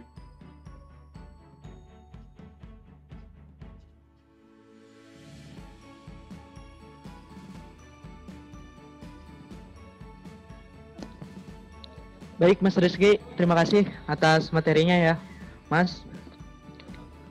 Baik, pada kawan-kawan dipersilakan untuk bertanya, silakan dicantumkan di kolom komentar atau chat di Zoom. Nanti saya akan panggil, sebutkan namanya untuk dipersilakan bertanya. Mumpung Mas Rizky-nya masih ada, mumpung ada kesempatan buat bertanya, selagi kita ada orangnya untuk mempersiapkan yang udah benar-benar pengalaman. Silakan pada kawan-kawan, masih kita buka sesi tanya jawabnya nih.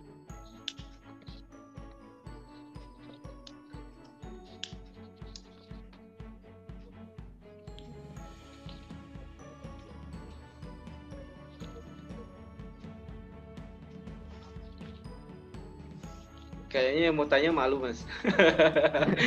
Kayaknya yang mau tanya malu tuh. Iya. Harusnya jangan malu dong.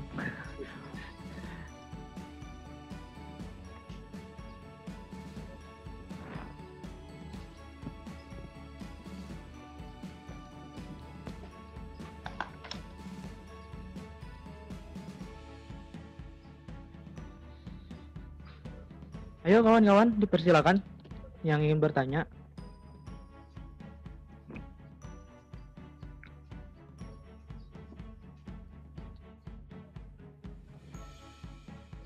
Masih kita tunggu beberapa menit. Ya, gini aja, Mas Ruslan ya tadi ya? Mas Ruslan. Mas. Oh iya Mas lah, kita sambil ngobrol-ngobrol aja kali ya Mas, Mas Rizky, sambil nunggu. Ada berapa pertanyaan sih? Ada 3 ya? Sambil nunggu-nunggu aja, sambil ngobrol-ngobrol ya Mas ya. Kira-kira nanti ada berapa pertanyaan nih? Dapat 3 pertanyaan. Oke, ini aja. Buat teman-teman yang ingin bertanya, nanti ada 3 pertanyaan itu. Buat teman-teman yang bertanya akan ada bonus spesial dari saya satu-satu masing-masing 1 CV. Nanti saya buatkan CV gratis pakai produk Jago Bikin CV dan nanti dapat format MS Word, jadi teman-teman nanti masih bisa edit lagi. Jadi buat teman-teman yang mau bertanya, khusus buat 3 orang berarti ya, buat 3 orang nanti akan saya kasih free CV bebas, pilih kode CV manapun di Instagram @jagobikincv. Nanti saya buatkan juga CV-nya seperti apa. Wow, luar biasa. Duh, kawan-kawan dipersilakan yang mau bertanya, mumpung ada rewardnya langsung dari pemateri.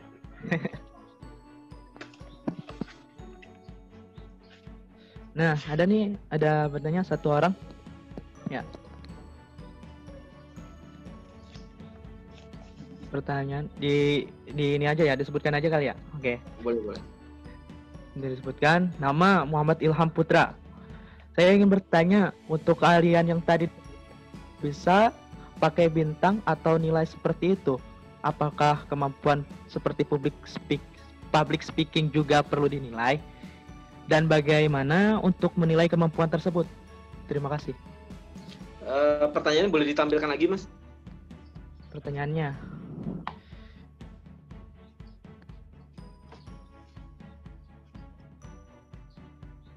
Nggak bisa ya?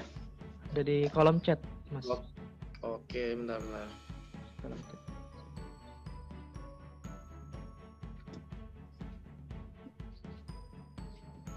Saya ngeceknya gimana nih? Bentar. Di kolom chat ya? Iya. Bisa nggak sih kalau saya ngecek? Bisa ya? Bisa. Bentar.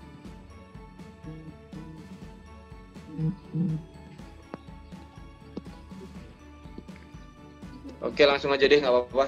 Buat Mas Ilham ya, nanti bisa DM saya di @nandariski.k, Instagram saya @nandariski.k. Nanti Mas Ilham bisa DM saya mau CV kode berapa. Nanti saya buatkan CV-nya langsung ya. Sekalian nanti saya kasih file masternya dalam format MS Word, jadi masih bisa diedit lagi. Buat Mas Ilham ya, buat kemampuan tadi, keahlian tadi, baiknya pakai bintang atau pakai poin tadi gitu ya, misalnya presentasinya seperti apa sih gitu ya. Yang pertama contoh misalkan gini, kita ngelihat Gojek dan Grab deh. Ketika kita memberikan kepuasan kepada si driver, itu pakai bintang ya, pakai bintang 1 sampai 5 gitu ya. Di dalam desain, di dalam ilmu desain, di dalam ilmu penilaian ya, saat ini lagi dipakai adalah soal bintang itu. Kalau misalkan Mas Ilham mau pakai bintang, itu cukup pakai bintang 1 sampai 5. Presentasinya adalah bintang 1 itu 50%, bintang 2-nya itu 60, kemudian bintang 5-nya itu 100%, seperti itu. Nah, kurang lebihnya persentase bintangnya seperti itu. Nah, kalau misalkan Mas Ilham mau langsung pakai persentase, bisa langsung mulai dari persentase 50% sampai 100, secukupnya aja. Misalkan Mas Ilham cuma menguasai 80%, ya sampaikan aja 80%. Nah, kalau isinya diganti dengan poin bulat-bulat tadi, itu juga sama. Poin bulat-bulat tadi cukup mulai dari 1 sampai 5 poin aja. Terus kemudian soal tadi public speaking ya. Public speaking juga ditampilkan seperti itu atau enggak sih? Kalau yang public speaking nggak usah sih sebetulnya. Itu masuk dalam, bentar, di sini ada sih tadi. Kalau public speaking itu bisa masuk dalam kemampuan atau apa ya bahasanya ya. Jadi di dalam, nanti di bawah itu ada kemampuan bahasa. Kemampuan bahasa itu ada English, aktif atau pasif, kemudian ada Indonesia, pasif atau aktif. Nah, kemudian di bawahnya itu nanti bisa Mas Ilham cantumkan kemampuannya apa aja. Kemampuan itu kayak tadi di CV saya. Di CV saya itu di sini ada kreatif, ada inovatif, ada kepemimpinan, kerjasama, ada menawarkan produk, ada edukasi. Nah, ini bisa Mas Ilham cantumkan juga di dalam sini keahlian ini. Kurang lebih seperti itu. Ada lagi?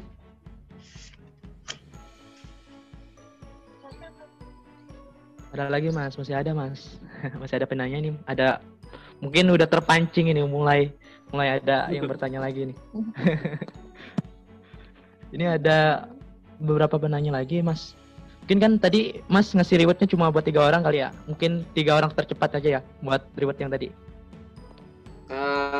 Boleh deh, boleh. Oke, siap. Atau dia ada berapa peserta sih sebetulnya?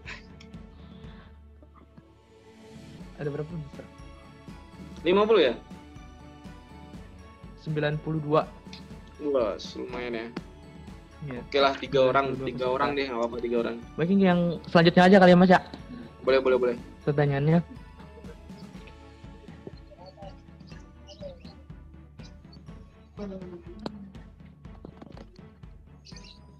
Oke. Pertanyaan yang selanjutnya itu ada dari Citra Berliana Hidayah. Izin bertanya, semisal kita akan melamar ke beberapa perusahaan, apakah boleh harga menggunakan satu CV hanya menggunakan satu CV atau kita harus membuat CV yang berbeda? Terima kasih. Coba lagi Mas, gimana?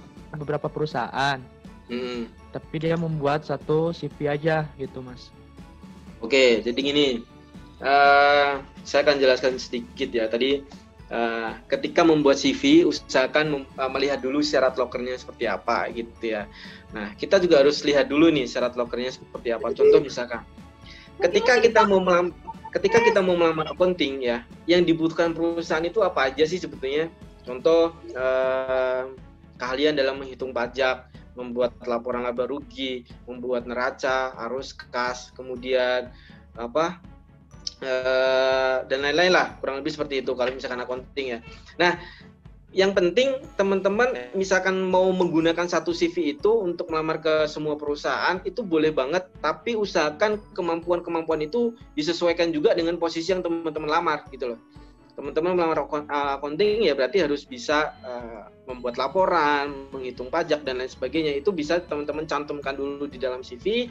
Teman-teman memiliki keahlian dan skill kemampuan apa aja itu cantumkan semua di dalam CV, kemudian teman-teman bisa sebarluaskan ke berbagai perusahaan. Nah, kalau ngomongin kirim lamaran ke semua perusahaan itu gimana baiknya? Apakah surat lamarannya juga harus satu atau beda-beda gitu ya? Nah, kalau teman-teman mau ngirim ke banyak perusahaan, ini sering banget aku ajarkan pada saat kirim lamaran pada saat via job fair ya. Ketika mau ngirim lamaran via job fair, itu banyak pelamar yang kebingungan nih. Kebingungan adalah menuliskan nama perusahaannya, harus satu-satu dan lain sebagainya. Sebetulnya nggak usah ya teman-teman. Teman-teman ketika mau melamar ke banyak perusahaan, bisa via job fair, via email, mau pakai surat lamaran dan CV yang sama, itu boleh.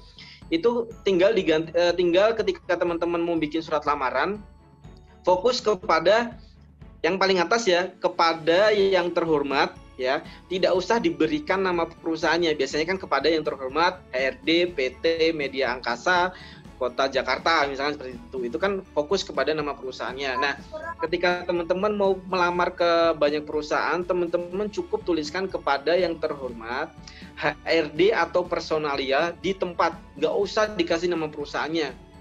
Nah, tujuannya apa? Supaya teman-teman nggak perlu gonta-ganti CV dan gonta-ganti surat lamaran. Nah, terus di dalam surat lamaran juga harus fokus pada satu posisi, tidak boleh berbeda. Kalau berbeda, nanti akan kesusahan nanti teman-teman ketika mau melamar sih, posisinya fokusnya kemana. Karena nanti ketika teman-teman melamar, di surat lamaran itu juga harus ditulis posisi yang teman-teman ingin lamar. Jadi kesimpulannya, ketika mau ngirim lamaran ke banyak perusahaan, fokus pada surat lamaran juga, tulis kepada yang terhormat HRD atau personalia, tidak perlu dicantumkan nama perusahaannya, bawahnya dikasih kotanya nggak apa-apa atau di tempat. Terus kemudian fokus kepada keterangan yang ada di dalam CV, posisi apa yang ingin teman-teman lamar itu tuliskan satu posisi saja, tidak boleh lebih. Kurang lebih seperti itu. Mbak Citra nanti bisa DM saya ya di @nandariski.k pakai YNANDARIZKYK.k. Nanti bisa teman-teman atau teman-teman lihat di akun Instagram @liputankerja aja kalau misalkan kebingungan, nanti nama profil saya ada di sana. Buat Mas Ilham dan Mbak Citra nanti bisa DM saya akan buatkan CV-nya sekaligus nanti saya akan kirim dalam format MS Word.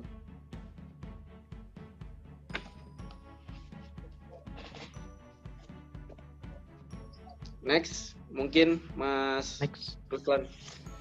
Ya, next satu pertanyaan lagi nih, Mas, yang ini. Ini kan ada 4 pertanyaannya, pasti dijawab semua kali ya, Mas ya? Boleh. Ya, siap. Ini yang 3 tercepat dulu ya. Yang ini ada dari Dwi Aprijal yang bertanya, saya di sini melihat banyak contoh CV di internet. Nah, di situ banyak kepribadian ditulis. Contoh kepribadian jago berkomunikasi dan lain-lain. Nah, sebenarnya tergantung dari perusahaan atau yang seperti itu wajib. Oke. Gimana, Mas? Kepribadian itu boleh dicantumkan di dalam CV. Tetapi nanti pada saat tahapan seleksi itu, HRD biasanya juga akan melihat atau mengetes ulang. Dengan cara apa? Dengan cara tes psikotes. Makanya itu tes psikotes itu biasanya hanya beberapa posisi sih setahu saya. Beberapa posisi yang membutuhkan tes psikotes untuk melihat kepribadian si pelamar. Nah, kalau teman-teman mau memasukkan kepribadian teman-teman di dalam CV, boleh banget cantumkan saja. Nah, nanti pada saat tes psikotes, HRD juga akan mengetes ulang. Kurang lebih seperti itu. Jadi, kesimpulannya tadi, cantumkan saja nggak apa-apa. Pada saat tes psikotes, HRD juga akan mengetes ulang apakah sesuai dengan yang teman-teman tulis atau tidak. Tadi Mas siapa ya, Mas Ruslan? Mas Dwi, Mas Dwi. Oh, Mas Dwi, oke. Mas Dwi juga boleh nanti DM. Dan ini yang terakhir, nomor 4. Berarti ada 4 ya?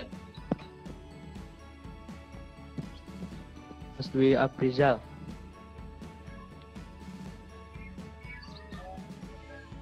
Oke. Satu pertanyaan lagi, Mas. Satu Boleh. pertanyaan lagi. Yang dari Aprimel Handika. Saya ingin bertanya dalam segi desain CV. Satu lagi, Mas. Satu lagi sebentar. Kan ada 3 tuh.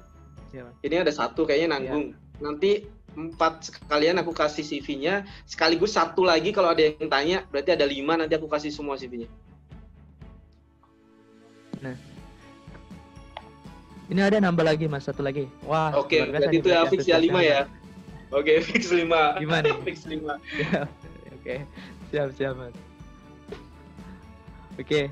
Ya, di sini juga kan panitia menyediakan door prize-nya juga buat beberapa penanya yang terbaik juga. Oke. Lumayan lah saldo Oppo, Mas. Oke, dilanjut ya, Mas ya. Siap. Ini yang selanjutnya yang Aprimel Handika.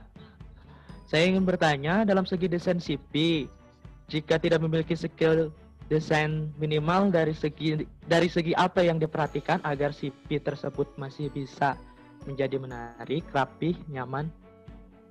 Terima kasih. Ulangi, Mas. Ulangi. Dari Mbak siapa? April. Ya, Handika. Oh, Handika. Boleh diulangi? Saya ingin bertanya, dalam segi desain CV, jika tidak memiliki skill desain, minimal dari segi apa yang harus diperhatikan agar CV tersebut masih bisa menjadi menarik, rapi, nyaman. Oke, siap buat Mas Handika ya. Misalkan Mas Handika nggak memiliki kemampuan desain yang baik ya, apa aja yang perlu dilihat dari cara pembuatan CV gitu ya. Yang pertama ya, jadi di dalam CV itu saya pernah bahas di Instagram, ada kok cara membuat CV yang baik dan benar kalau teman-teman nggak bisa desain ya. Yang pertama ketika membuat CV ukuran A4 ya, ukuran A4 itu ukuran A4 dibagi 2 itu sisi kanan dan sisi kiri. Nah, sisi kiri itu tadi ada foto, kemudian bisa cantumkan software kemampuannya, keahliannya, ada bahasa, ada hobi. Dan sisi kanan biasanya dituliskan adalah pengalaman-pengalaman teman-teman yang pernah teman-teman dapatkan. Ada pengalaman kerja, pengalaman organisasi, pengalaman magang, kalau punya dicantumkan di bagian seperti itu. Nah, CV itu kalau misalkan Mas nggak punya keahlian desain, fokus saja pada itu. Usahakan ketika membuat CV ada tampilan, ada sisi kiri dan sisi kanan. Sisi kanan fokuskan kepada apa, sisi kiri fokuskan kepada apa. Bisa cek di materi Instagram saya juga ada. Terus kemudian kalau nggak pandai desain, pakai warna apa yang cocok gitu ya. Sebetulnya fokus pada warna putih aja nggak apa-apa, tetapi dibedakan pada profil tentang sayanya atau dengan foto. Jadi ada tampilan paling atas ya. Di sini saya nggak ngasih contoh sih ya. Di tampilan atas itu pasti ada foto dan profil tentang sayanya, kemudian ada posisinya seperti apa, itu usahakan diberi beda tampilan mungkin dengan warna biru muda atau kuning, satu warna aja nggak apa, yang penting fokus pada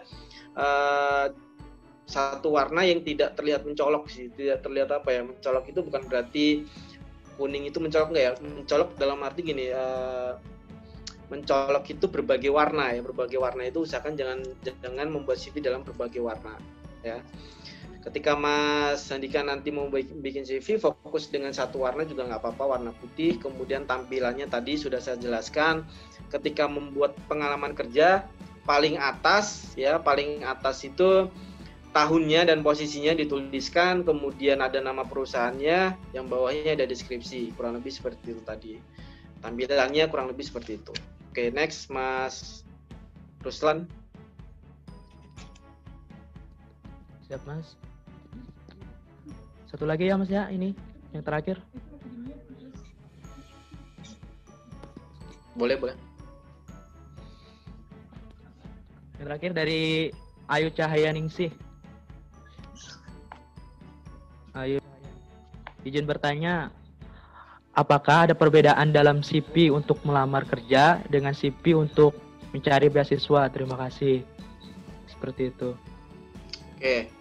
Ini pembahasan sebetulnya panjang sih sebetulnya. Singkatnya adalah CV untuk bekerja dan CV untuk beasiswa sebetulnya sama poin-poinnya, yaitu informasi tentang kegiatan teman-teman, kemudian informasi tentang kemampuan dan skill teman-teman seperti apa. Nah, magang beasiswa apa ya? Ngomongin apa ya? Kalau di beasiswa luar negeri itu beda lagi ya teman-teman. Nanti kita akan mungkin di next seminar materi berikutnya deh, kita akan bahas masalah beasiswa buat kuliah dan lain-lain. Tapi intinya adalah CV itu hampir sama yang dibuat ya. Adalah informasi kemampuan, skill, kemudian ada bahasanya, kemampuan bahasanya, terus kemudian ada pengalaman-pengalaman pada saat kuliah ya, ada organisasi, kemudian ada seminar dan lain sebagainya, itu teman-teman bisa lampirkan juga di dalam CV. Kurang lebih sama, isinya juga sama.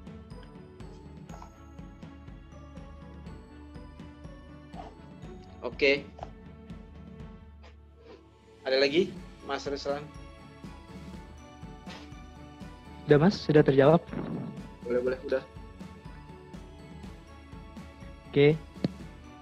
Terima kasih kepada Mas Rizky atas waktunya. Terima kasih juga atas ilmunya telah sampaikan. Terima kasih juga untuk beberapa jawabannya yang telah dipaparkan juga. Baik, terima kasih atas penyampaian materinya. Terima kasih juga kepada seluruh peserta untuk berpartisipasi mendengarkan materinya dalam acara workshop online 2020. Baik, yang mungkin ini sekalian pembagian door prize ya Mas ya. Mungkin dari Mas Nanda nih memilih dari 2 penanya, kita yang terbaik dari Mas, kira-kira siapa ya tadi? Kita minta bantuan Mas aja nih biar memilih. Oke, 2 penanya. Soalnya ya? Mas yang tadi udah ya. Oke, 2 penanya ya. Tadi Mbak Citra sama Handika aja nggak apa-apa? Mbak Citra sama Handika. Mas Handika. Oke. Terima kasih Mas. Terima kasih atas waktunya. Terima kasih atas partisipasinya Mas. Terima kasih atas. Oh ya. Bentar Mas, ada miscommunication Mas sedikit. Oke, siap.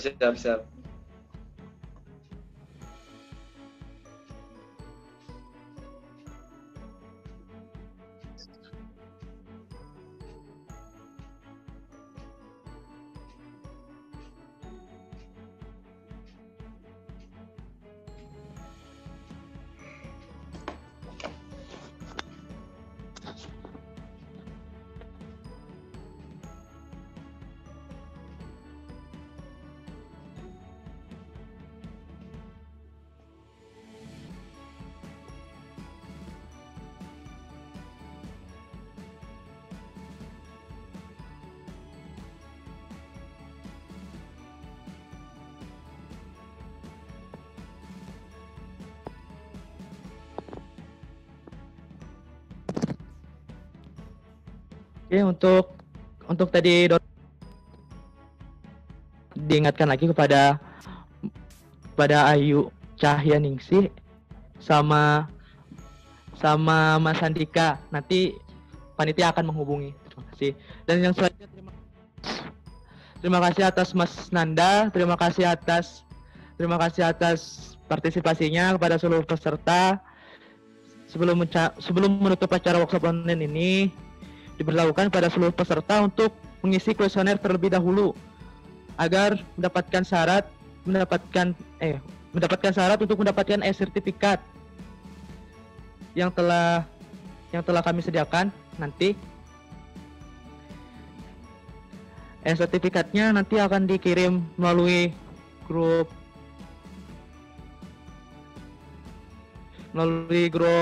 web peserta maupun di kolom chat ini nanti.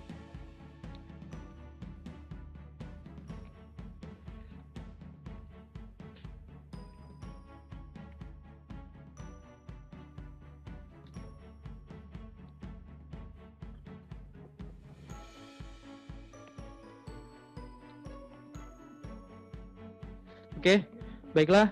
Alhamdulillah telah sampai kepada penghujung acara ini. Terima kasih kepada seluruh peserta, seluruh jajaran panitia, seluruh yang terlibat dalam acara ini. Dan tak lupa juga terima kasih kepada Mas Nanda telah menyempatkan waktu atas materinya juga. Semoga materi yang disampaikan, semoga yang didapat hari ini bermanfaat, mendapatkan hasil yang positif, berguna untuk kedepannya. Terima kasih. Sebelum itu kita tutup acara ini dengan bacaan hamdalah. Alhamdulillahirabbil alamin. Demikian acara workshop online 2020. Kami mohon maaf sebesar-besarnya apabila kesalahan dan kekurangan selama acara berlangsung, dan terima kasih kepada seluruh pihak yang telah membantu dan menyukseskan acara ini. Saya Ruslan Priamujadid mohon pamit undur diri. Terima kasih. Billahi taufiq wal hidayah. Assalamualaikum warahmatullahi wabarakatuh. Waalaikumsalam warahmatullahi wabarakatuh. Waalaikumsalam warahmatullahi wabarakatuh.